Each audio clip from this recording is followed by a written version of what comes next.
Bom dia, pessoal. Primeiro quero pedir compreensão aí de vocês, né?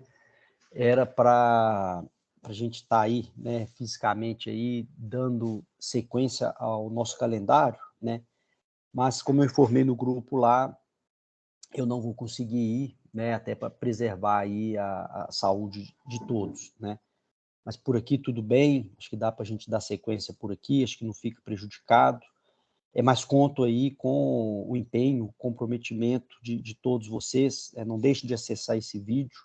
Eu nem deveria, né, estar gravando aqui, mas eu achei muito necessário, porque o nosso calendário é muito curto, né? Ainda mais teremos muitos feriados aí na quarta-feira, que pega essa disciplina, apesar de que essa disciplina ela é mais curta. Hoje a gente encerra a unidade 6, encerrando a unidade 6, a gente já tem 50% dessa disciplina concluída, né? Mas o principal, eu quis muito gravar esse vídeo aqui para vocês também, por conta do roteiro, né, do trabalho aí do Pitágoras em família. Vocês terão aí menos de 20 dias, né, para fazer toda a disponibilização do evento. Então, eu precisava realmente passar essas informações aí para vocês, tá? Bom, mas isso eu vou deixar no segundo momento. Primeiro momento, a gente vai falar da prova, fazer a correção da prova aqui juntamente com vocês. E depois sim eu entro com a parte do roteiro. Estou mandando também o roteiro aí no grupo, acho que facilita aí para vocês entenderem, né? Eu sempre peço aos alunos para não se limitarem ao roteiro, porque ali no roteiro a gente coloca algumas perguntas, né, para nortear o aluno, etc. Né? Mas não se limite a isso, né? Acho que ele pode ser mais amplo, vocês podem fazer mais perguntas, enfim. Então, sintam-se à vontade aí de extrapolar também o roteiro, mas se quiser seguir só o roteiro, já é um bom caminho, eu acho que dá para fazer um bom trabalho aí, tá?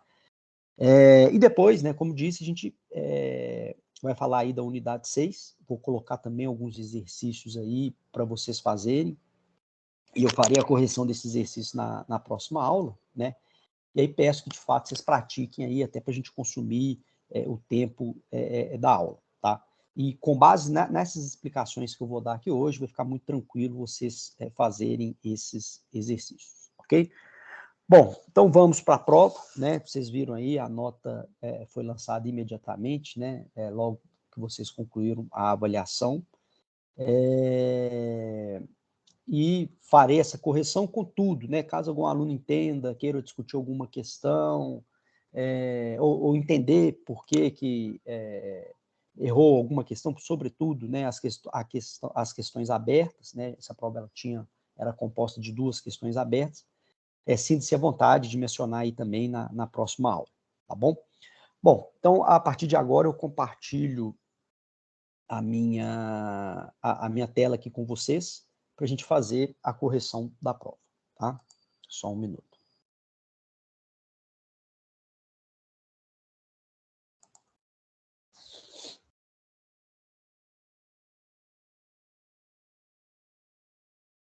Bom, então vamos lá. Contabilidade de sociedade de capital aberto, né? A prova oficial 1, 1000 pontos, né? E aí a gente tem composta de 10 questões, sendo 2 questões abertas, tá?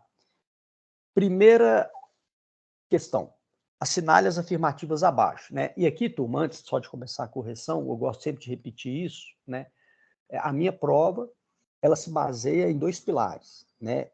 Primeiro, a adaptação à prova ENAD, né? Então, é aquilo que a faculdade ela sempre vem instigando, né, os professores para que se faça essa adaptação, porque muitas das vezes a gente percebe que o aluno ele sabe a matéria, né, mas no momento de fazer a prova do ENAD não está familiarizado, né, com aquelas questões e acaba errando sabendo a matéria, né? Então, o intuito aqui é justamente provocar isso nos nossos alunos, né, de adaptação, de treinar mesmo, enfim, porque a matéria, o conteúdo, a gente sabe que muitas das vezes ele sabe, né? Então, o primeiro pilar, adaptação ao ENAD. E o segundo pilar, né, é aquilo que eu sempre falo, é a questão da coerência, né? O que está sendo cobrado, o que está sendo discutido aqui, foram exercícios, foram matérias, foram conteúdo que foi é amplamente, né, abordado em sala de aula, né? Então, dificilmente você vai ver alguém reclamando que essa questão, eu não falei nada, né? Pelo contrário, a gente tem muitas questões aí que a gente discutiu, debateu em sala de aula. Bom, então vamos à primeira, né? Avalie as afirmativas abaixo. A Comissão de Valores Mobiliários, a CVM, é uma entidade autárquica vinculada ao Ministério da Fazenda com a finalidade de disciplinar, fiscalizar e desenvolver o mercado de valores mobiliários, né? A gente viu muito isso aqui. Esse, de fato, é o principal intuito da CVM, né? É fiscalizar, ela que dá transparência, ela que dá segurança ao investidor, né? Então, é nesse sentido, essa afirmativa ela está correta, tá? A 2. Apenas empresas limitadas podem negociar suas ações na bolsa de valores, né? Essa aqui eu acho que não teve nenhum aluno que errou, né? E aí bastava a gente lembrar, né? Para ter o capital negociado em bolsa de valores, né? A gente precisa, de fato, ser uma empresa de capital aberto, tem que ser a SA, né? As empresas limitadas, né? Elas não podem colocar os seus papéis, né? Em negociação na bolsa de valores, né? No intuito, né? A gente tem que lembrar que ela pode se transformar em uma SA, e aí, nessa condição, depois que ela faz a transformação, sim, ela pode negociar os seus papéis na Bolsa de Valores, né? Então, portanto, a alternativa 2 é uma alternativa incorreta, tá? Depois, 3, né? A principal legislação que trata da sociedade de capital aberto é a Lei 6.704 de 76, né? Essa aqui também era difícil até vocês errarem, né? Por conta não só de diversas vezes, né, a gente ter debatido isso em sala de aula, mas vocês fizeram um trabalho, né, onde vocês tiveram que ler essa legislação, né? Então, acho que dificilmente o aluno erraria, justamente porque ele estava muito familiarizado com essa legislação, né? Ele estudou, ele fez um trabalho, ele apresentou sobre a 6.704 e sabe, né, que ela é a principal legislação, o principal embasamento no que tange aí o mercado de capital aberto, tá? Então, turma, temos aí a questão 1, a afirmativa 1 e a 3 como as alternativas corretas. Portanto, letra A questão correta. Ok? Bom, e aí, turma, dando sequência, né, na questão número 2, vocês devem se recordar na última aula que tivemos antes da avaliação, né, onde eu falei ali um pouco sobre a avaliação para vocês, eu mencionei que eu estaria retirando 2 questões do AVA, né, para a prova oficial 1, né? E a questão número 2, ela é cópia fiel, uma questão que a gente debateu em sala de aula, uma questão que estava lá no AVA, né? Vocês foram avaliados, vocês foram reconhecidos pela participação no AVA, enfim. Então, a questão de número 2, ela está exatamente uma questão que vocês já trabalharam em sala de aula, né? Uma questão do AVA, não é uma questão de minha autoria, tá? Bom, então aqui a gente tem, diariamente, os jornais apresentam notícias sobre o humor do mercado financeiro ao redor do mundo. Notícias sobre as cotações das principais empresas, assim como sobre crises e eventos políticos que afetam a confiança dos investidores recorrentemente tomam a capa do noticiário econômico. Tendo em vista a importância que assume o mercado financeiro na vida das pessoas e organizações, avalie as afirmações a seguir, né? Então, a gente tem a primeira frase.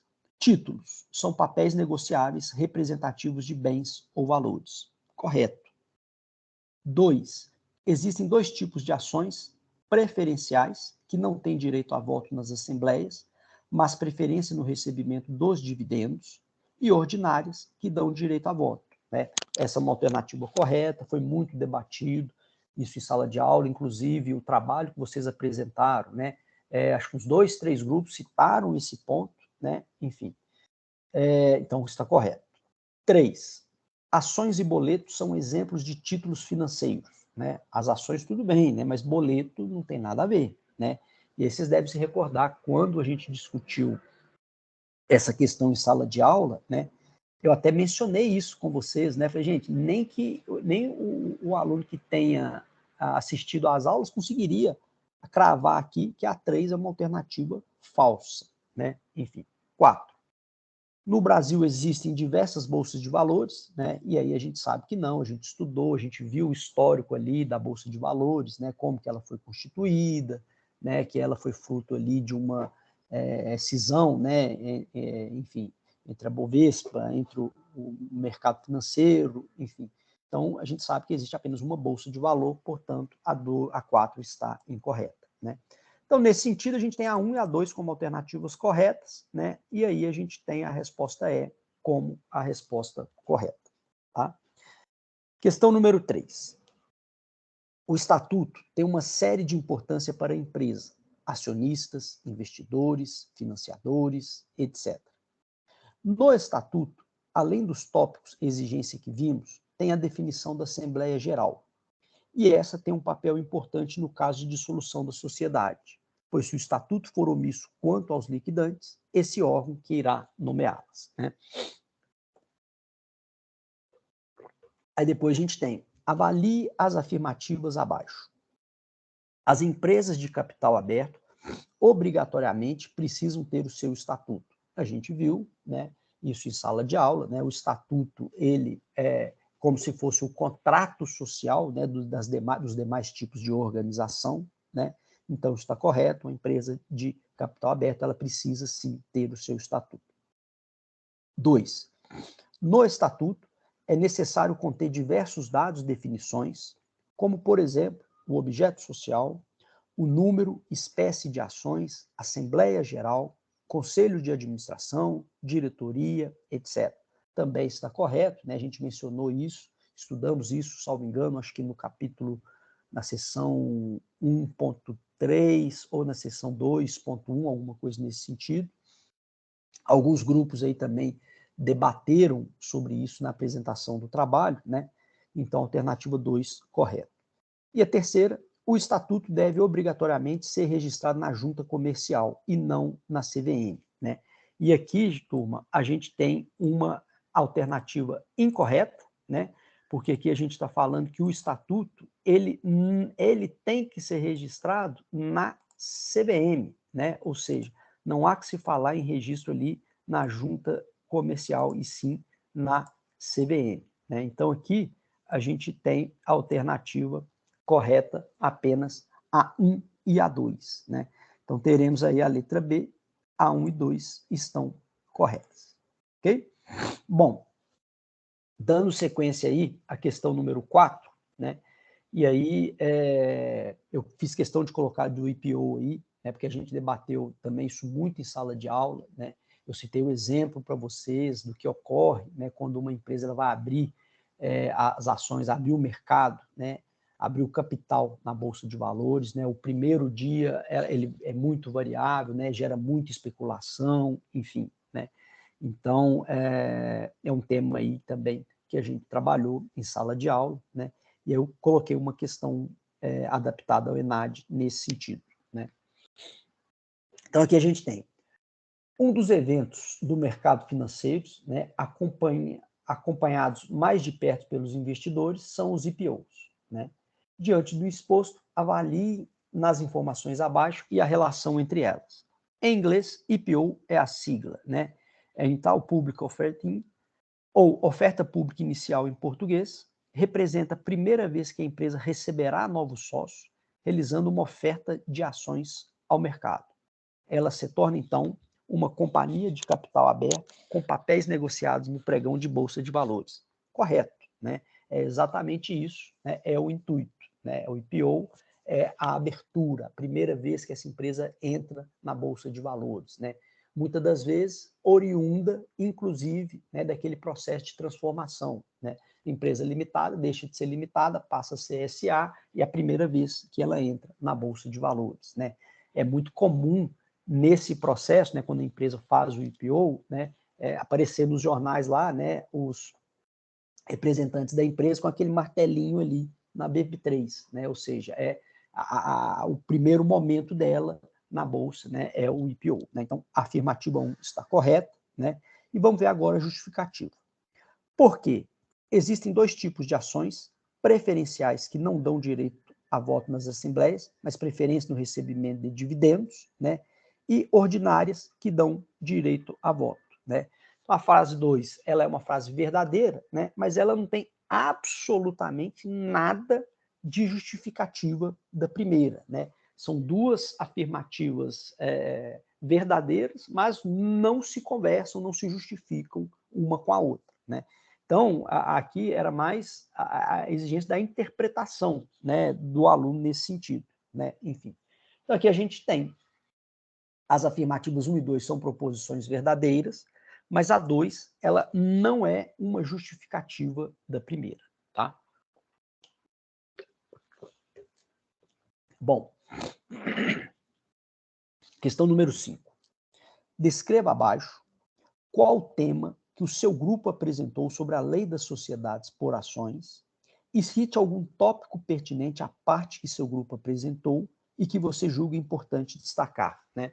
Gente, eu sempre falo para os meus alunos, né, que prova, quando ela é uma questão 100% fechada, né, ela só é boa para o professor, né? Por quê? Ele corrige isso aí em minutos, né? É muito rápido a correção, né? Meus alunos são provas disso, né? Teve disciplinas minhas aqui que no mesmo dia eu lancei nota, a grande maioria, né, eu lanço no mesmo dia. Né? Então, quando é questão fechada, é muito rápido a correção. Isso é bom para o professor, né? Eu sempre falo que questão fechada, eu, pelo menos como aluno, eu não gosto de questão fechada, né?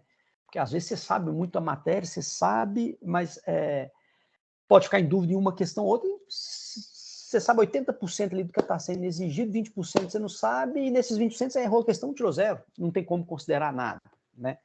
Então, por que a questão aberta é bom para o aluno, né?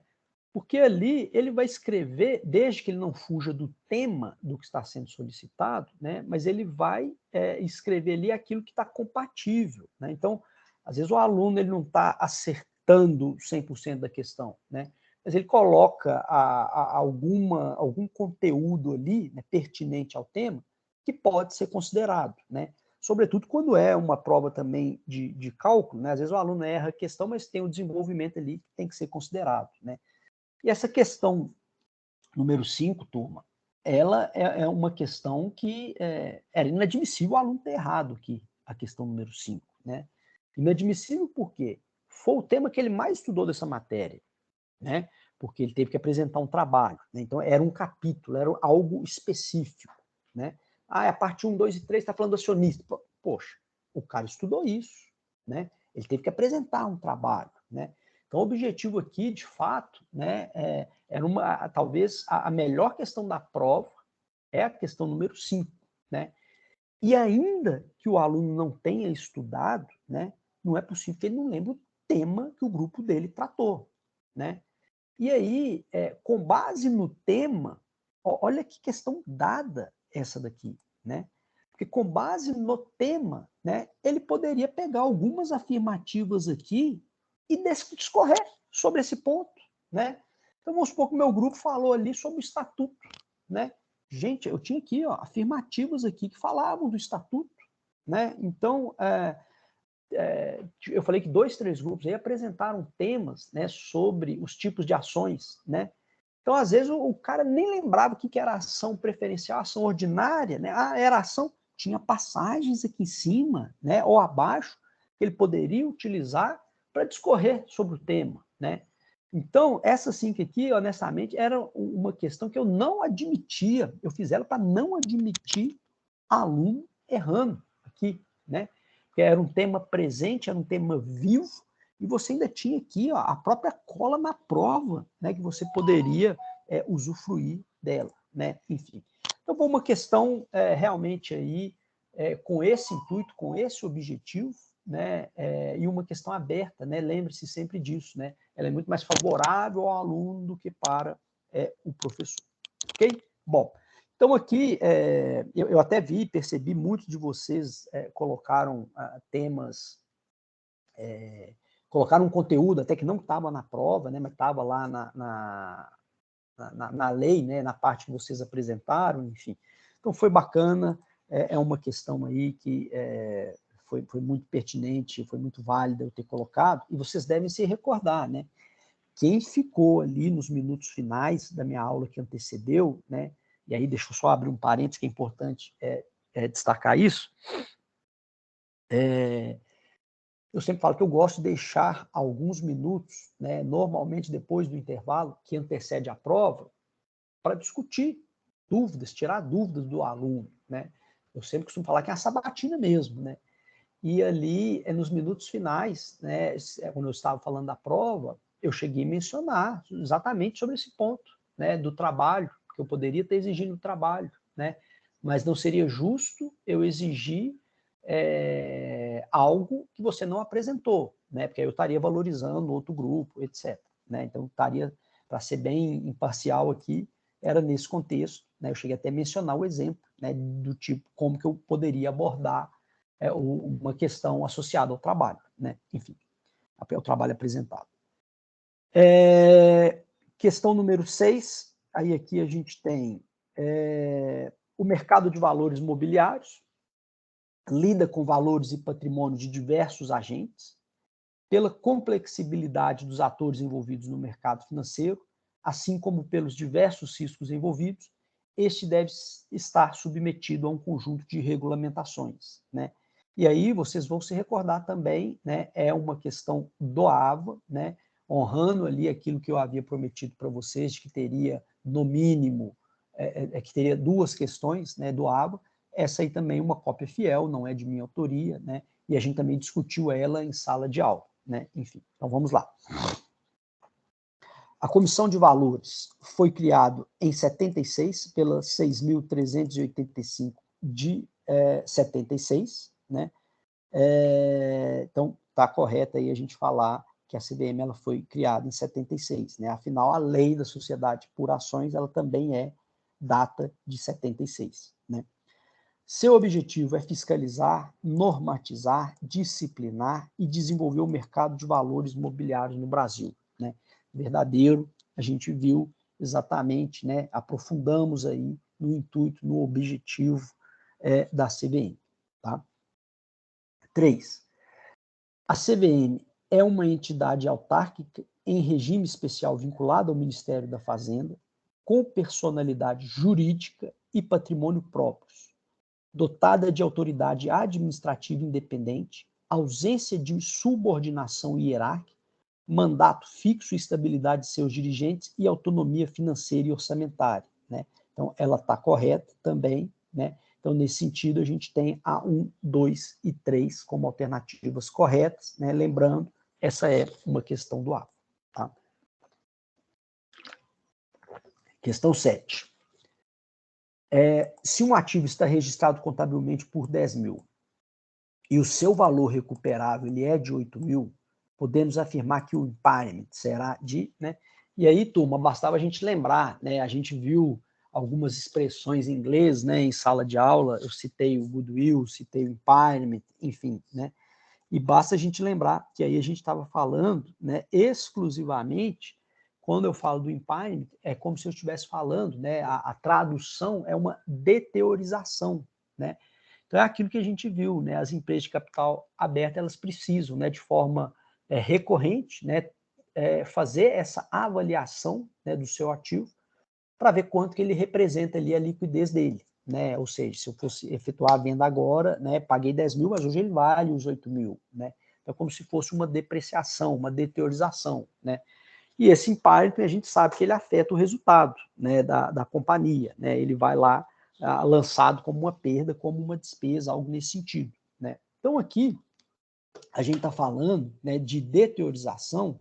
Então, se eu pergunto o valor, né, da deteriorização do impairment, né, é simplesmente pegar os 10 mil menos 8 mil, dá lá os 2 mil reais, né? Então, uma questão aí simples, né? Eu até diria que ela é muito mais conceitual do que uma questão de cálculo, né? Enfim. Então, a letra A, alternativa correta, tá? E a 8, né, aí sim, a exigência da contabilização, né, e aí eu havia até comentado também, minutos antes aí da minha aula final, de que eu colocaria, né, uma questão de contabilização também para vocês, e que vocês não precisariam se preocupar, né, com o cálculo dos juros embutidos, né, porque isso é mais uma questão financeira, né, de trabalhar com HP12C, enfim. Mas eu daria o valor, né, ali dos juros embutido, né, o valor de ajuste ali, vocês não precisariam se preocupar, né, o principal intuito ali era saber como contabilizar, né.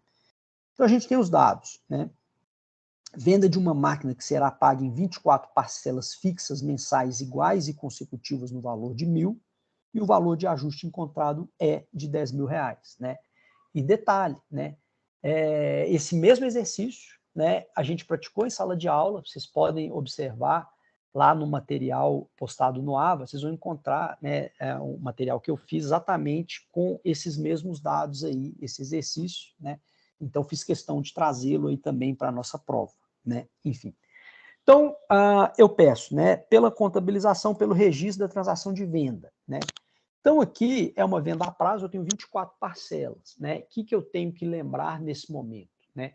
De saber segregar ativo circulante e não circulante, né? E aí a gente sabe que o ativo circulante é 12 meses, né? Então, 24, né? 12 meses vezes 1.000 representa 12.000. Então, dos 24.000, né, de venda, porque são 24 parcelas de 1.000, eu sei que 50% é circulante, 50% não é circulante, né? Enfim. Então, eu abro um débito de cliente no ativo circulante no valor de 12.000, abro também um débito na conta de cliente no ativo não circulante, também no valor de 12.000, né? E a contrapartida, eu tenho uma receita bruta com vendas no valor de 24.000, né? E aqui, né, qual que é o principal intuito, né, das empresas de capital aberto, né? Nessa venda, eu estou lançando uma receita com vendas no valor de 24.000, só que eu sei que dentro desses 24.000 tem os juros embutidos, né? Então, o principal intuito, né, é eu retirar esse juros embutido e reconhecê-lo a partir do momento do recebimento no meu resultado, né? Basta a gente lembrar disso, é o principal intuito, tá? Então, pelo registro do valor presente no momento da venda, né? Então, aqui a gente sabe, né, o valor do ajuste encontrado, ou seja, aqueles juros embutidos nessa venda, ele representa esses R$10.000, né? Então, eu vou lançar um débito de ajuste de avaliação patrimonial, né, que vai lá no meu resultado, né? Mas por que eu vou lançar essa despesa no meu resultado? Porque naqueles 24.000 que eu lancei, eu reconheci ali 10.000 como receita de vendas, sendo que, na verdade, ali é um juros embutido. E eu só posso reconhecê-lo, né, no momento do recebimento, né? Enfim. Então, lancei esse débito e depois eu vou lá, turma, e vou reconhecer. Como eu já sei que 50%, né, é decorrente de ativo circulante, eu sei que 5.000 aqui eu vou lançar crédito no AVP, né, no ajuste de valor presente no ativo circulante, e vou lançar um crédito no ativo não circulante, né, de ajuste de valor patrimonial, né, valor presente, perdão, no valor de 5.000, né?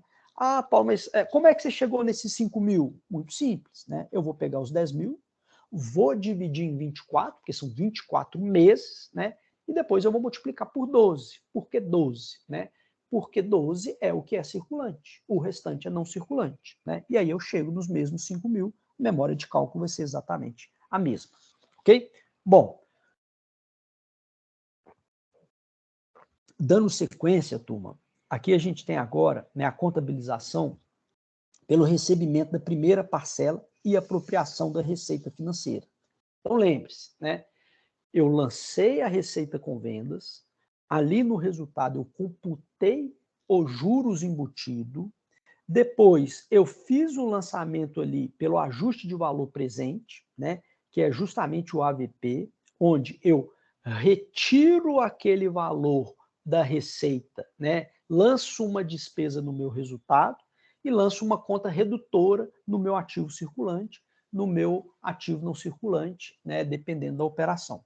Então, agora, quando eu recebo, eu tenho que inverter isso. Ou seja, eu tenho que diminuir aquela conta redutora de AVP no meu ativo e eu tenho que reconhecer a receita no meu resultado, né? Enfim.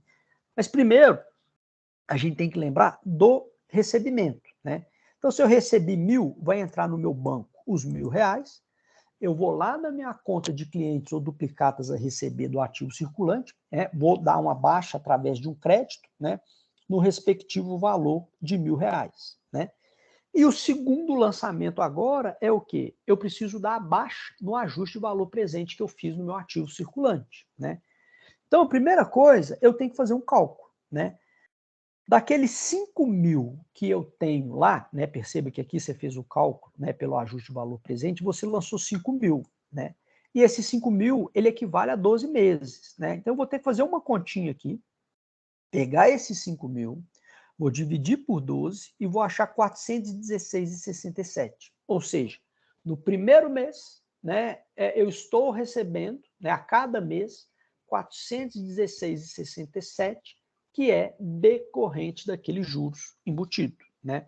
Então, como eu já lancei uma conta redutora de AVP, né, na letra B, eu vou lançar débito aqui, ajuste de valor presente, no valor de 416,67, e como lá no resultado eu já lancei a despesa, né, no valor de 5.000, de R$ 10.000, né, segregando ativo circulante e não circulante, né, eu lanço agora uma receita financeira no valor de 416,67, né?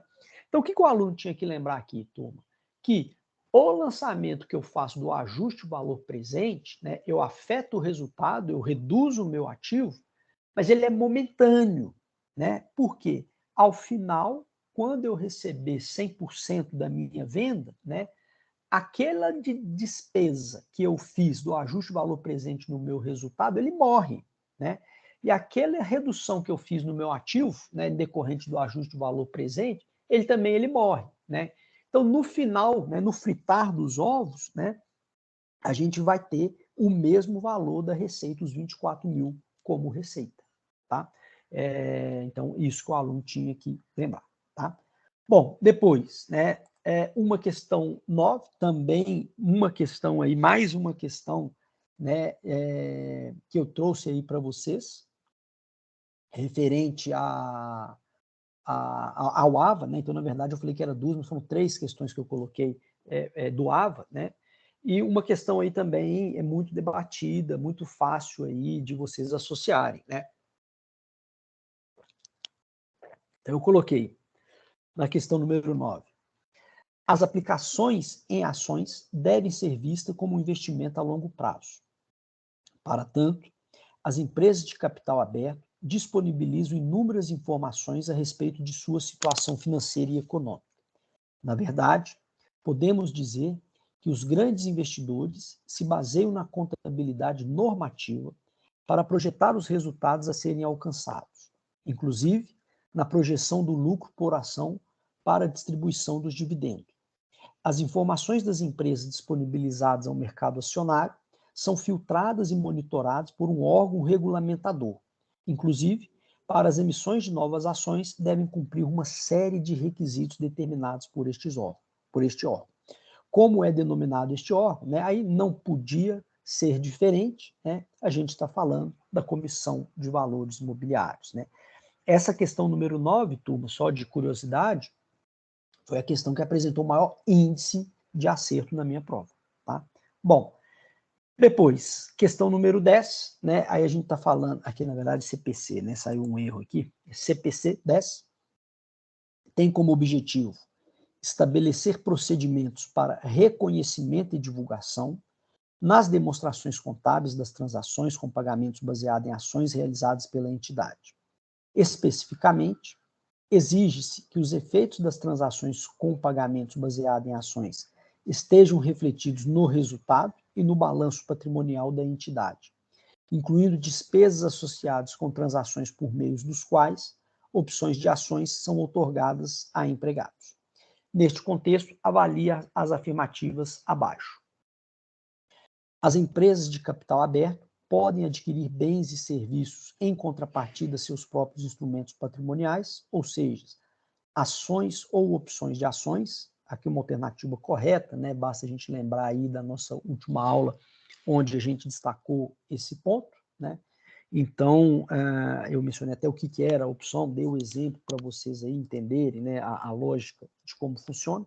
Alternativa 1 está correta.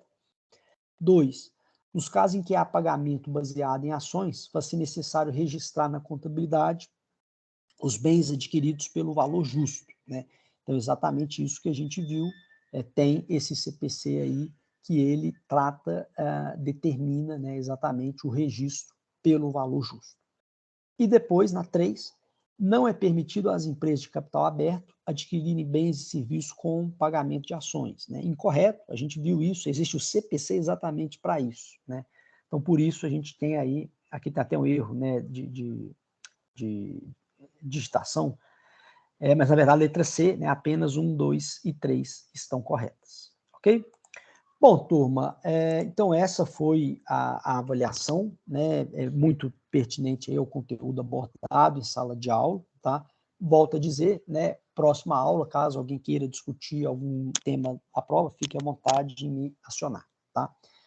Agora, turma, a gente vai dar sequência, né, eu vou falar do trabalho para vocês, né, do roteiro do trabalho. Esse trabalho, né, eu e o professor Rubens, a gente redigiu isso na semana passada, né, na semana de prova ali, a gente estava terminando de redigir esse roteiro, os critérios, tivemos a aprovação do Giovanni, enfim. Então, é um evento que a gente está muito motivado de fazer isso, é pioneiro, acho que pelo menos eu e o professor Rubens nunca fizemos algo dessa magnitude, né, sendo bem transversal, né, vai ter interação aí com todas as turmas, enfim. A gente sabe que o prazo é curto, a gente está falando aí, né, de basicamente 16 dias, mais ou menos, né, motivo esse que eu fiz questão de gravar esse vídeo aí, já para vocês terem mais celeridade. Divulguei o roteiro também pelo grupo de WhatsApp, né, mas ele é um trabalho bem eclético mesmo, né, o que a gente está avaliando aqui? Diversos fatores, né? Primeiro, a interação entre vocês, porque são 5 turmas que estão participando, 3 turmas minhas, 2 do professor Rubens, né? Então, esse trabalho, esses grupos vão ter que interagir entre si. A gente está avaliando também, né, a organização, vocês vão ter que montar um stand, alguma coisa nesse sentido, afixar cartazes, vocês vão ter que divulgar o evento, né? Então, sugiro que façam cartazes, né, para chamar a atenção dos visitantes, né, desse evento. Sugiro que façam, né, aqueles convites pelo WhatsApp também, para a gente disseminar isso aí entre os grupos de coordenação, enfim. Olha o potencial que a gente tem de atingir, né? Vocês podem mandar, a gente compartilha no grupo dos professores, pede os professores para compartilhar no grupo dos alunos dele, enfim. Então, você tem que fazer algo bem chamativo aí, tem que dar fazer um marketing bacana, né? Afinal, vocês vão entender ali depois a pontuação. Quanto mais pessoas vocês derem a consultoria, maior será a nota que vocês terão lá na Oficial 2, né? Então, tudo isso foi pensado, né? E a turma de vocês, né, é a turma com o maior público, o maior número de alunos, tá? E aí, antes que eu comece a explicar, né, é importante repetir isso, vamos supor que tem um aluno aqui que ele faça 5 disciplinas, né? Esse aluno, ele vai ter, o mesmo trabalho, é o mesmo foco, mas são 5 atribuições diferentes. Cada turma tem uma atribuição, né? Então, não é porque o aluno faz as 5 disciplinas, né, que ele vai fazer só uma atividade. Não. Cada turma, ela tem uma atribuição, tá?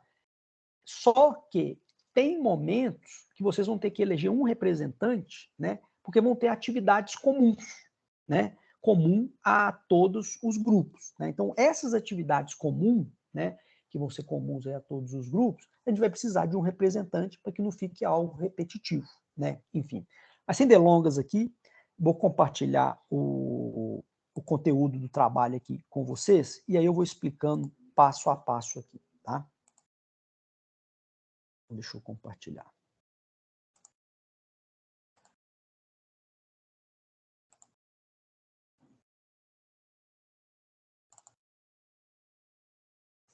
Bom, Então, turma, tá aí, Pitágoras em Família, dia 22/10, começa às 13h30, né? Eu imagino, deva ser mais ou menos umas 4 horas de evento, algo nesse sentido, tá?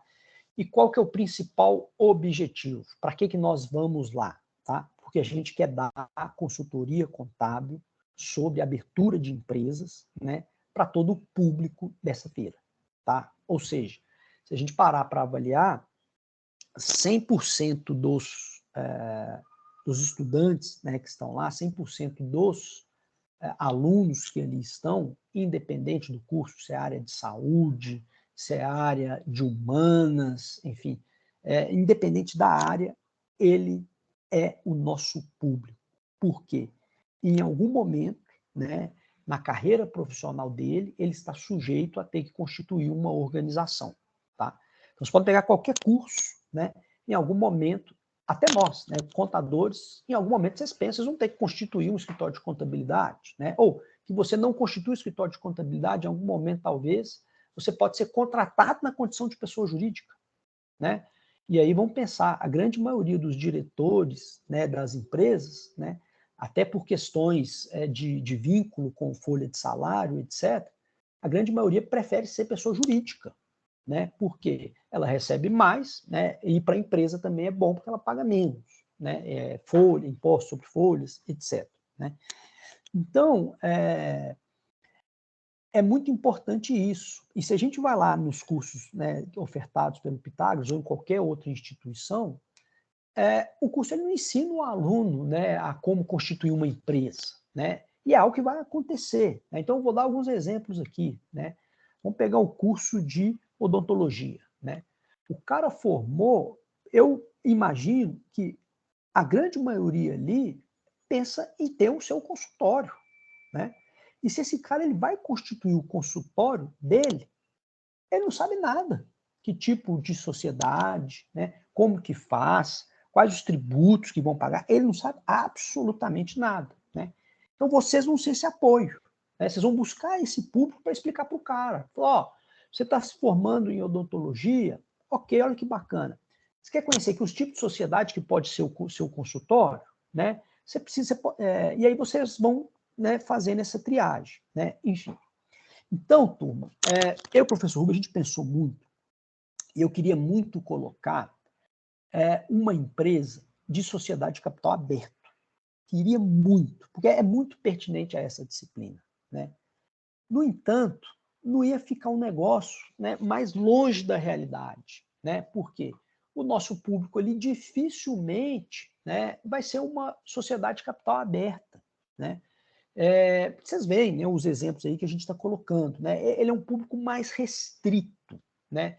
A gente está falando normalmente de grandes empresas, enfim, e não é o público ali de quem está se formando. Né?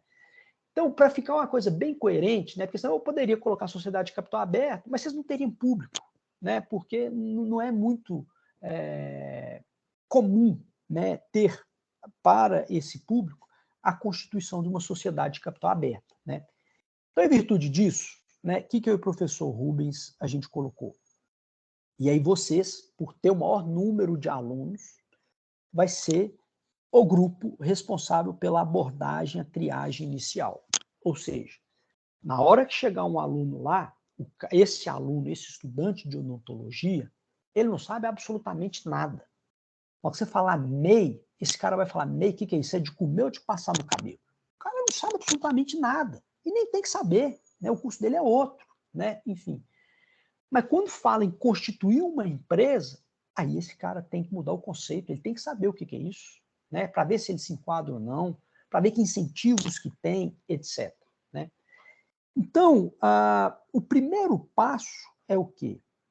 As pessoas que chegarem, elas precisam passar por uma triagem, vocês precisam fazer algumas perguntas para ela, é como se vocês fossem aqui um psicólogo, né? Vocês vão fazer perguntas para o cara, e a partir dessas perguntas, vocês têm que dar a resposta para esse cara.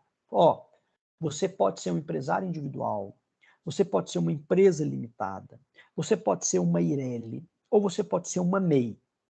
Quer conhecer mais sobre esse procedimento? os tipos de impostos que você vai pagar, como que faz para você se constituir, etc., vai naqueles grupos lá.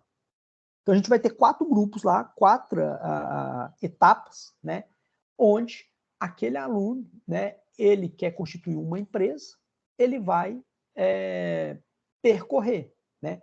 Só que ele não precisa percorrer os 4. Vai ter um grupo que vai fazer uma triagem, vai falar, ó, no seu caso aqui, se enquadra é limitado. Vai lá que você vai entender o processo, né? Enfim. Então, turma, o intuito de vocês é essa triagem, né?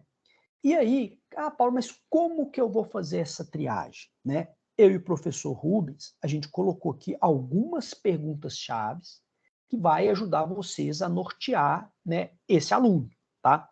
Então, vamos ler aqui primeiro. Então, esse grupo será responsável pela abordagem inicial das pessoas que irão visitar o Pitágoras em família. O principal intuito desse grupo é ter o diagnóstico do entrevistado e informá-lo de qual tipo de sociedade ele pode constituir. Para isso, o grupo deve ter conhecimento dos principais requisitos, os seguintes tipos de sociedades: MEI, limitada, EIRELI, empresário individual. Bom, turma, então olha que bacana. Por que vocês que vão fazer a triagem? Primeiro, porque é o grupo que tem o maior número de alunos, né? É a disciplina que tem o maior número de alunos. Então, é o primeiro motivo. O segundo, grande maioria dos alunos que estão aqui, eles já estão em alguns grupos. Exemplo, tem aluno meu aqui que ele já está, né, na MEI, e tem alunos meus aqui que eles já estão na, deixa eu ver, na limitada. Então, só aqui nessa sala, vocês já teriam especialistas do MEI e da limitada, porque são meus alunos. E, provavelmente, tem alunos aqui também que eu sei que são alunos do professor Rubens. Então, ou eles estão na EIRELI ou no empresário individual, né? Então, você já tem especialistas aí de alguns grupos, né? É o segundo motivo pelo qual essa turma será responsável pela triagem, né? Mas, independente, mesmo que não tenham, né? Vocês vão ter que montar um roteirinho, um script, para vocês irem definindo qual tipo de sociedade. Exemplo, tá? Então, primeira pergunta que ajudarão é: qual que é o tipo de atividade, né? E aí vocês já sabem, atividade intelectual não pode ser empresário individual, né? Então, turma, olha só, o cara vai lá e fala, tô chutando aqui, tá? Eu sou medicina. Já fala pro cara, ó, apesar de que a gente não tem medicina, né? Mas vamos pegar esse exemplo. Ó, medicina, você não pode ser empresário individual pelo tipo de sociedade. Então, você vai passar na MEI, na limitada e na EIRELI, para você entender a diferença de cada um, tá? Aí outra pergunta que já diferencia. Qual que é o faturamento ano que você imagina faturar? Você pretende faturar mais de 81 mil? Você acha que sim? Acho que sim. Beleza. Você já não pode ser MEI. Então perceba, né? Esse cara que eu perguntei é medicina, ele vai faturar mais de 81 mil. Eu já eliminei esse cara da MEI e do empresário individual. Então eu já vou falar para esse cara, ó, vai lá na EIRELI ou vai na limitada. Perceba como que eu já consigo ir eliminando as opções, né? Depois, você pretende ter sócio? Se pretende ter sócio, o cara também já não pode ser MEI, né? Então é outro tipo de pergunta que vai me ajudar, né? Você pretende responder pela empresa com seus bens pessoais? O cara, eu pretendo, enfim, você já sabe, empresário individual, ele pode responder por diversas dívidas da empresa, né? Então são perguntas, isso aqui são só exemplos para ir ajudando vocês, né? Então o que eu sugiro? O cara da MEI, o cara que está na limitada, o cara que está na EIRELI, o cara que está no empresário individual, contribua com perguntas aqui, chaves, para dar esse direcionamento, ok? Então aqui, turma, a gente tem mais de 20 alunos, né? É muito simples para 20 alunos fazer esse roteirinho, né? Sugestão, se eu estivesse aí no lugar de vocês, né? Eu e o professor Rubens, a gente está passando o roteiro, a gente não vai ficar ali, né, sugerindo muita coisa. O ideal até porque vocês serão muito avaliados por isso, né? Vocês estão tendo aí muitos pontos disponíveis para isso, né? Então, Rubens, a gente vai ficar mais deixando livre mesmo para vocês pensarem nisso, né? Mas eu, no lugar de vocês, se eu estivesse nesse grupo, a primeira coisa que eu faria é pegar a relação dos cursos que tem no Pitágoras. Por quê? Ali eu já conseguiria, pelo menos com base nas atividades, né, já definir quem não pode ser MEI, né, etc. Né? Então, pelos cursos que eu tenho, né, eu já conseguiria ali mais ou menos fazer esse enquadramento, né, das eliminações. Ou seja, no mesmo exemplo que eu citei, né, chegou um cara que é curso de medicina, né, e eu estou falando de atividade intelectual como um todo, né, a maioria dos cursos, né, enfim. Mas chegou um cara que é medicina, eu já sei que o MEI não serve para ele. Eu já sei disso. Né? Enfim, então restaram 3 opções. Eu vou fazendo algumas perguntas e o objetivo desse grupo é o quê? Tentando eliminar as possibilidades. Né? Para quê? Para que o entrevistado ele seja assertivo. Né? A sondagem, né, você vai eliminando para que ele já vá ali direto naquele grupo na qual ele vai ser constituído, a sociedade dele vai ser constituída. Né? Enfim, bom. Então, o principal objetivo é esse. Então, logo o grupo conclua a triagem inicial, vai direcionar o cliente para os grupos que aprofundarão em detalhes em cada tipo de sociedade. Beleza? Então, vocês vão fazer a triagem, vai direcionar o cara para o MEI, vai direcionar o cara para a empresa limitada, para a Eireli ou para o empresário individual. Ok? Bom, então, um trabalho simples. No entanto, todos os grupos, todas as disciplinas, elas devem eleger representantes. Aqui nós não estamos falando números de representantes, fica a critério de vocês, tá? Para quê? Vocês perceberam que ele é um trabalho, não adianta nada o grupo MEI fazer um trabalho excelente e chegar lá só ter o grupo MEI, né? Perdeu o foco, né? Não é isso que a gente quer. A gente quer que realmente o aluno, né, ele saiba exatamente o que representa cada grupo, né? Enfim. Então, é um trabalho bem em conjunto. E aí, para isso, esses representantes, tá, eles vão ter algumas atribuições. Primeira delas, divulgação do evento. Eu e o professor Rubens, a gente está disponibilizando tempo das nossas aulas para que esses alunos eles passem em todas as salas, convidando os alunos a participar desse evento. Então, vocês vão lá fazer a chamativa, a gente vai lá, vai visitar a gente, vocês vão entender os tipos de sociedades. Isso é importante, em algum momento da sua vida profissional você vai passar por isso, etc. Né? Além disso, esse grupo ele vai ser o responsável pelo layout, aonde que a gente vai ficar, quantas mesas, quantas cadeiras vão ser necessárias, os cartazes que vocês precisam fazer. Nós vamos precisar fazer cartazes, tem que ser um cartaz chamativo, né? Vamos ratear isso daí, vai ficar 5 centavos para cada aluno, vai ficar 5 reais para cada aluno, vai ficar 20 reais para cada aluno, esse grupo que vai fazer, tá? Esse grupo é que vai correr atrás da infraestrutura. Para isso, vocês vão procurar o Douglas. Douglas, vamos precisar de quantas cadeiras, nós vamos precisar de computador, o computador tem que ter acesso à internet. Esse grupo é que vai articular isso. Ok? Bom, então o que nós estamos colocando? Todos os grupos deverão eleger representantes para serem os responsáveis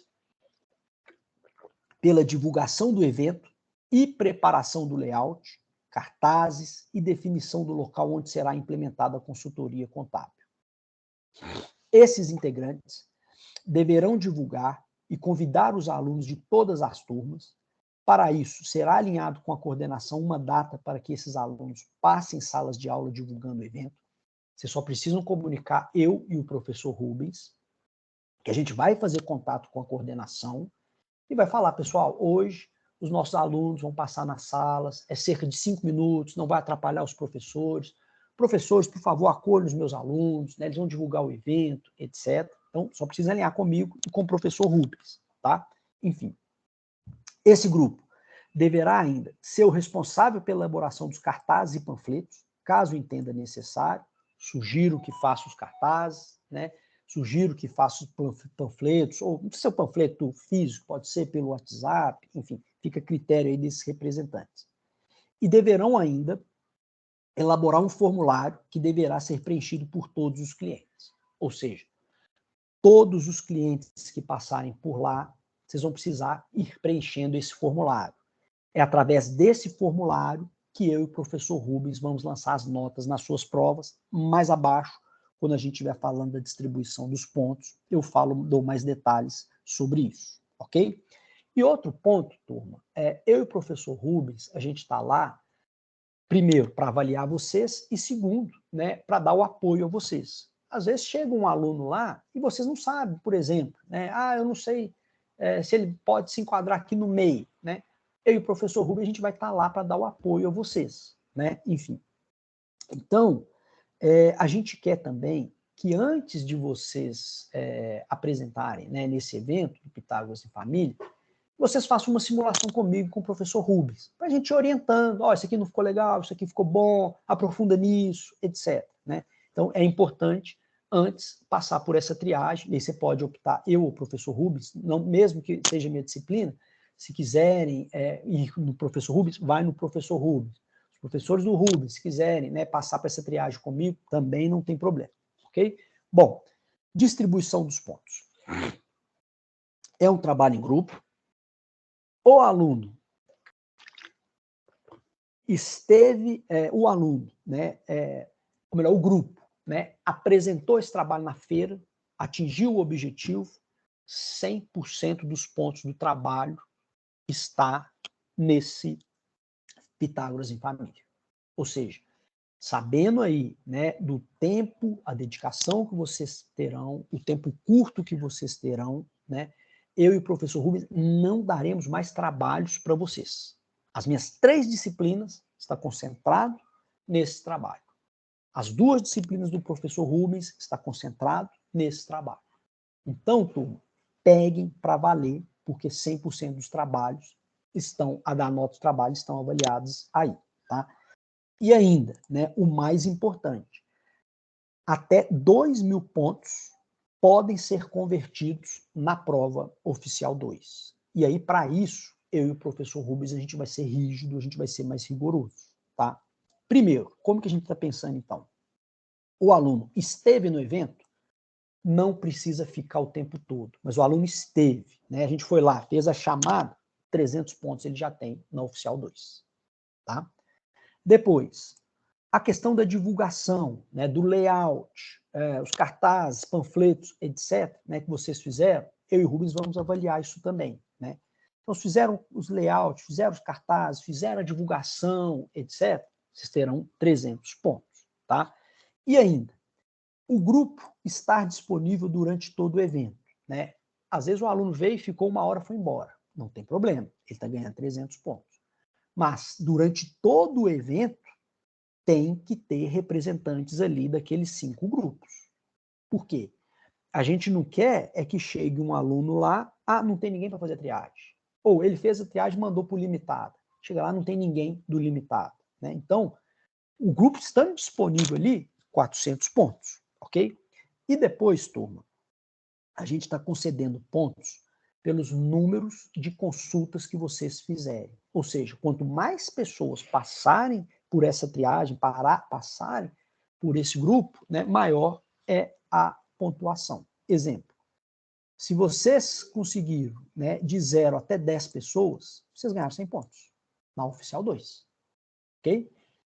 De 10 a 20 pessoas, 200. De 20 a 30, 300, né? E assim sucessivamente. 80, 90, 900, acima de 90 pessoas, 1.000 pontos são distribuídos. Então, turma, o que eu sugiro? Aqueles representantes, né, dos grupos, eles têm que ser responsáveis por essa divulgação, né, e pela captação das pessoas. E eu sugiro que durante o evento vocês coloquem pessoas para atrair, para puxar essas pessoas para irem para a nossa feira, né? Então, às vezes está um cara lá no curso de fisioterapia, vai lá, pessoal, vem cá visitar minha feira para você ver os tipos de empresa, em algum momento você vai ter que passar por isso, a gente vai dar uma consultoria, vem aqui, e aí vocês tragam, né? façam esse approach com essa pessoa. Quanto mais pessoas, melhor para vocês, tá? E eu já digo, né? Eu e Rubens já conseguimos uma pessoa para vocês. Giovanni, quando nós mostramos o roteiro, ele achou sensacional.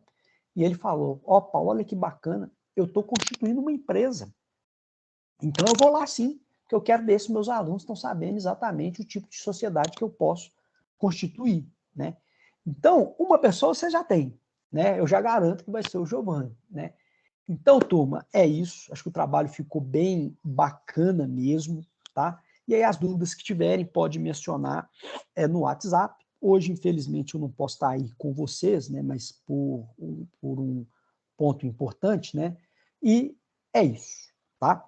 Bom, agora, turma, eu vamos para a unidade 6. Deixa eu interromper aqui. E agora a gente vai lá para a unidade 6, que a gente vai dar sequência aí para a gente finalizar essa unidade 2, ok?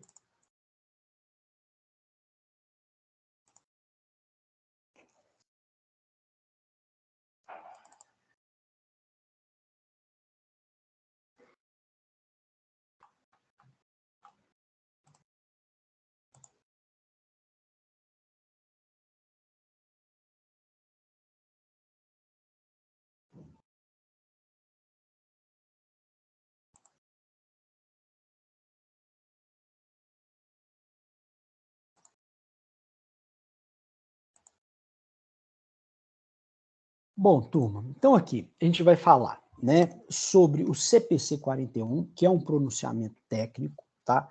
E aí o intuito desse CPC, né, é mais a preservar também o investidor, né, afinal, para ele saber mensurar ali quanto que representa, né, o resultado por ação, né? Então aqui alguns recortes que eu fiz da apostila. Antes de investir em uma companhia, é necessário saber sua situação perante o mercado financeiro. A fim de analisar o mercado e as suas projeções, os investidores acompanham as demonstrações financeiras, né, divulgadas nos diversos meios de comunicação. Para que as informações divulgadas pelas companhias satisfaçam as necessidades dos usuários, né, tem aí esse pronunciamento, que é o CPC 41. Tá? Então, qual que é o principal objetivo do CPC 41? Né? Para que ele existe, para que ele veio? Tá? É exatamente para estabelecer princípios para determinação e, sobretudo, a apresentação do resultado por ação, a fim de melhorar as comparações de desempenho entre as diferentes sociedades. Né? Então, eu quero investir o meu dinheiro, às vezes eu posso estar querendo, né, investir no segmento de construção civil ou no segmento de varejo. São segmentos diferentes, né?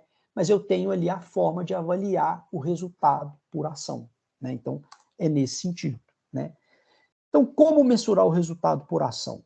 O CPC 41, ele apresenta dois cálculos para a mensuração dos resultados por ação. O primeiro é o cálculo para o resultado básico por ação, né, que ele proporciona a mensuração da participação de cada ação da companhia no desempenho da entidade, né, durante todo o exercício. Tá? E depois, o cálculo do resultado diluído por ação, né? Ou seja, ele vai informar ali a participação de cada ação ordinária, né, que a pessoa tem, no desempenho geral da companhia, né? E, ao mesmo tempo, ele vai refletir os efeitos de todas as ações ordinárias, né, potenciais que ele tem, diluídas, né, comparando as ações em circulação em determinado momento. Tá? Então, aqui da nossa apostila, ele tem até uma passagem que ele menciona, né? Ao fazer um investimento em ações, é aconselhável que seja mantido um acompanhamento sobre esse investimento, no sentido de ter subsídio que suporte uma análise mais técnica. Isso faz com que o investidor tenha a capacidade para decidir quando entrar ou sair do mercado de ações, né?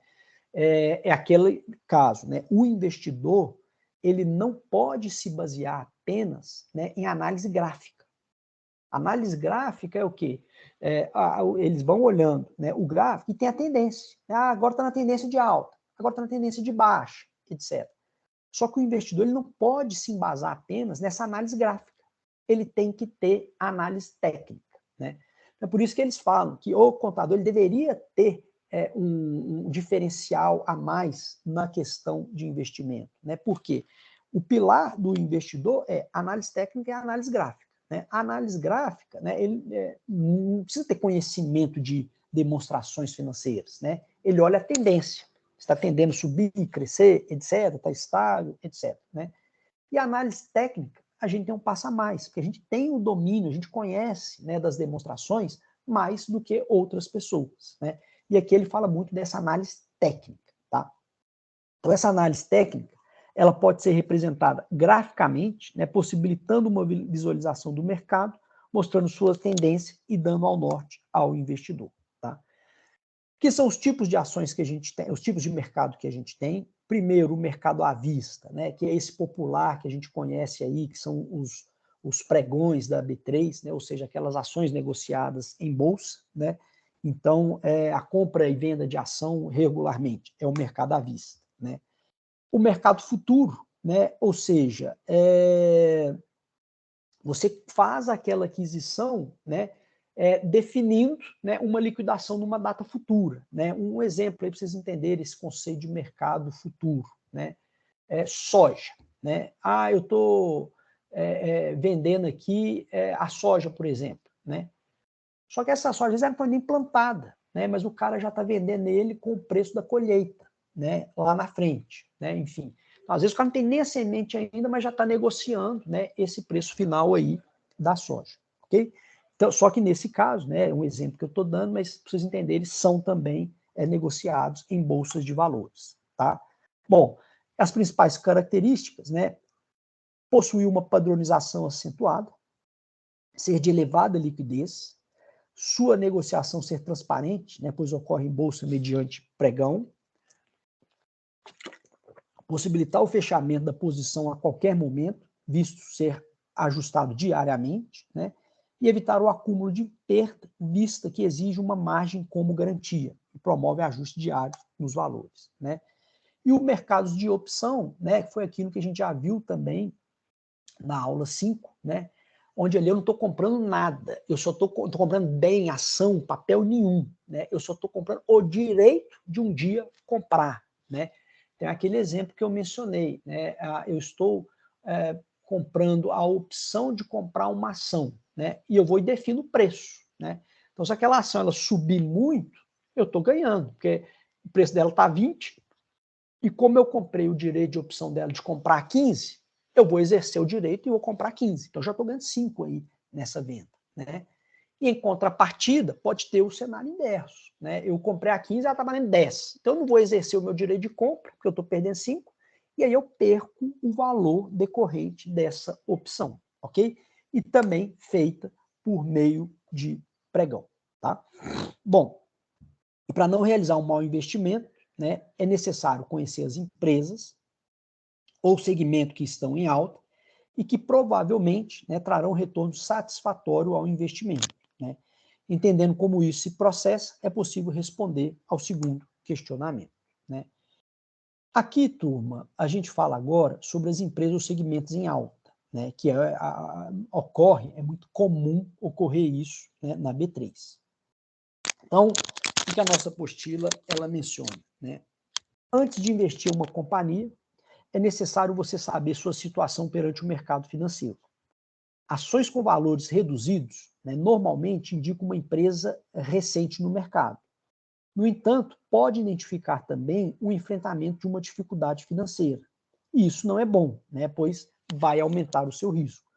Por esse motivo, né, que é muito importante acompanhar as demonstrações financeiras disponíveis nos meios de comunicação, né? Então é aquilo, né? Nós, enquanto contadores, a gente sabe ter a leitura das demonstrações, né? Então a gente deveria ter mais sucesso, né, nesse mercado de capital aberto, né, do que as pessoas que não têm a formação, porque a gente tem mais familiaridade, né? Mas lembre-se, né, isso por si só não significa nada, né? Basta a gente lembrar, a Vale estava bombando, a Vale estava bombando, né? Até que teve aquele acidente lá em Brumadinho, né? O que aconteceu com as ações? Mesmo que os demonstrativos estejam lindos, né? aconteceu uma tragédia, a ação dela despencou, né? Então, isso, mercado financeiro é isso, né? Ninguém tem garantia, né? No entanto, a análise técnica a gente sabe fazer, né? Então, é nesse sentido, né? Bom, portanto, identificar onde investir é algo fundamental para obter uma maior rentabilidade nos investimentos. É neste contexto que veremos o que dispõe o pronunciamento. Ele orienta como calcular o resultado básico por ação e também o resultado diluído por ação, né? Então, se porventura, né, a companhia apresentar apenas a DRE, a demonstração do resultado abrangente, né, quando divulgar os resultados, é nela que a gente tem que seguir para registrar o lucro por ação, tá? Então, resultado por ação. O foco do estudo desta sessão, ela serve para mensurar a participação de cada ação da empresa, né, por conta do desempenho em um determinado período, tá? Pois representa o incremento por ação, ou seja, representa o lucro líquido em um certo período, tá? E aí, turma, como que se faz esse cálculo, tá? O lucro por ação, muito simples. Eu vou pegar o lucro líquido e vou dividir pelo número de ações emitidas, tá? Então, muito simples mesmo esse cálculo, tá? Bom, e aí a gente tem também o cálculo do resultado básico por ação, né? Qual que é o objetivo, né? Ele vai mensurar, quantificar a participação de cada ação quanto ao seu desempenho no período, né? Então, para isso, você tem o numerador, que representa o lucro, né, depois de excluir as despesas, participações nas controladas e dividendos, e o denominador, né, que vai representar o que? A média ponderada da quantidade dessas ações em circulações, tá? E eu tenho também, né, como mencionei lá atrás, o cálculo do resultado básico por ação diluído, né, que ele representa o quê? A participação de cada ação quanto ao desempenho da companhia, né? E aí, nesse cálculo, ele é somado o valor dos dividendos após a dedução dos impostos, tá? As ações ordinárias diluidoras, por outras eventuais variações do resultado, né, provenientes da conversão de potenciais ações ordinárias, né, o que denomina-se aí, nesse caso, o numerador, tá? Então, só para a gente entender também, né, a gente tem a opção de bônus, de subscrição e seus equivalentes, que são instrumentos financeiros que dão ao titular o direito de adquirir ações. A gente tem as opções put sobre ações ordinárias, que são contratos que dão ao seu titular o direito de vender ações ordinárias em um preço especificado durante um determinado período, né? E o contrato de emissões contingente de ações, né, que é um acordo para emitir ações que estejam dependentes de satisfações de condições específicas, né? São bem pontuais, né? bem cirúrgico ali esses contratos de emissões, tá? E um ponto importante, gente, aqui eu até retirei isso da nossa apostila também, é que, de acordo com a legislação brasileira, as empresas elas são obrigadas a distribuir pelo menos 25% do seu lucro como dividendos, ok? Então, nesse sentido, eu trouxe aqui um cálculo para você, né, que está lá na apostila, né? Como que calcula o lucro por ação? Eu tenho o lucro ajustado 7.680 milhões, ações disponíveis 2.500.000, divido um pelo outro, eu tenho um lucro por ação de R$ 3,07, tá? Então, aqui eu até deixei um exercício, né, para vocês fazerem, e na próxima aula eu corrijo, né? E aí eu tenho as mesmas informações, lucro líquido ajustado, ações de dividendos, só para você fazer uma equaçãozinha simples aí. E aí nós vamos entender como que se dá a contabilização, tá? Então, daquele lucro, eu vou ter um débito lá de lucros acumulados, um crédito de reservas de lucro no valor de 5.760.000. Depois, eu tenho dividendos a pagar, débito de dividendo proposto a pagar, contra um crédito de lucros acumulado no valor de 1.920.000. Paulo, como que eu cheguei no valor de 1.920.000? Basta a gente lembrar aqui, né? Nós estamos falando que é 25%. Então, se eu pegar os 25% de 5.760.000, a gente vai ter exatamente 1.920.000 ali, né, dos dividendos a pagar, tá? Então, além do dividendo proposto a pagar, eu tenho que lançar um débito de dividendos a pagar, que vai lá, né, da baixa ali, referente a esse dividendos a pagar, né, do proposto e o a pagar, e depois o crédito na conta Banco Movimento no valor de 1.920.000, ok? Então aqui ele vai eliminar os dividendos, né? Eu lanço o pagamento, né? a obrigação a pagar que está lá no passivo, e depois eu baixo isso com o pagamento, ok? Então aqui, turma, eu deixei um exercício, né? Aquele mesmo cálculo que você teve que fazer das ações do cálculo, né, do lucro por ação, para você fazer a contabilização, tá? E aqui, por último, né, a DRE, que representa aí exatamente, né, os R$ 3,07, tá? Bom, turma, era isso que a gente precisava para fechar a unidade 2, tá? Agora, eu deixei para vocês um exercício que está lá na aula 8, muito dessa contabilização que a gente viu, né? E aí, para a gente cumprir esses minutos finais aí da nossa aula, eu peço para que vocês façam esse exercício e na próxima aula eu farei a correção. Então, é um exercício que está lá na unidade 8, na aula 8, perdão. Na hora que vocês entrarem lá no AVA, vocês vão perceber que eu coloquei por aula, né? Cada unidade eu coloquei aula 1, aula 2, aula 3. E lá na aula 8 eu coloquei esse material, essa apostila, e coloquei também um exercício para vocês fazerem, tá?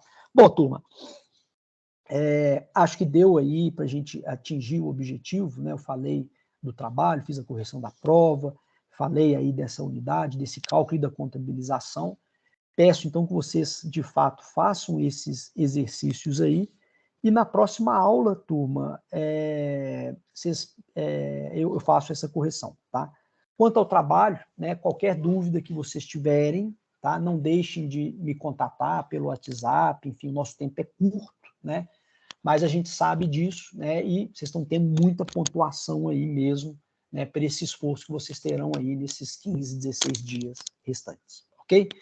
Bom, turma, no mais, eu agradeço e fico aí à disposição, na medida do possível aí, para atender vocês, né? E é isso. Obrigado e, mais uma vez, peço desculpa aí pela ausência física, mas necessária.